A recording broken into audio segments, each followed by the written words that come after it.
बऱ्याच दिवसापासून विचार होता की तुमच्या सर्वांसोबत शॉर्टमध्ये काहीतरी शेअर करू. दररोज डेली व्हिडिओज शेअर करण्यामध्ये पण ना खूप काही इश्यूज क्रिएट्स होत असतात. तर म्हटलं आजपासून आपण तुमच्या सर्वांसोबत छानसे शॉर्ट व्हिडिओसुद्धा शेअर करत जाऊया, की जेणेकरून तुम्हाला सर्वांनासुद्धा काहीतरी नवीन-नवीन पाहायला मिळेल. तर आज संध्याकाळ मस्त अशी झाली होती, तर विचार केला की काहीतरी असं मस्त चमचमीत बनवू. बाहेरचं खाऊनसुद्धा सारखा कंटाळा आला होता. तर विचार केला घरी थोडक्यात भेळचं सामान होतं, तर विचार केला पटकन आपण मस्त अशी भेळ बनवू.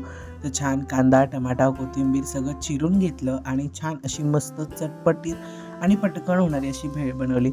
तो म्हणजे फरसाण घेतला, त्याच्यानंतर मुरमुरे त्याच्यामध्ये घेतले, त्याच्यानंतर मी सगळं जे चिरून घेतलं होतं ते सर्व सामान मग त्यामध्ये मी घातलं आणि त्याच्यानंतर त्यात लिंबू आणि चाट मसाला घालून छान मस्त मिक्स केलं.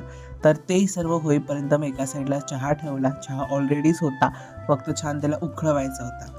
आता मला तरी समजत नाही की या बाबतीत मला कधीतरी चहा नीट ओतता येईल.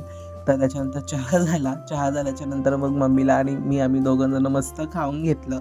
असा हा आमचा मी टाईम असतो आमच्या दोघांचा. संध्याकाळीच आम्ही दोघं छान मस्त बसून एकमेकांसोबत गप्पा मारत छान खातो. संध्याकाळचा चहा घेतो. त्याच्यानंतर मग दिवाबत्ती केली. छान सगळ्या गोष्टी उरकून घेतल्या आणि असा होता आजचा माझा दिवस.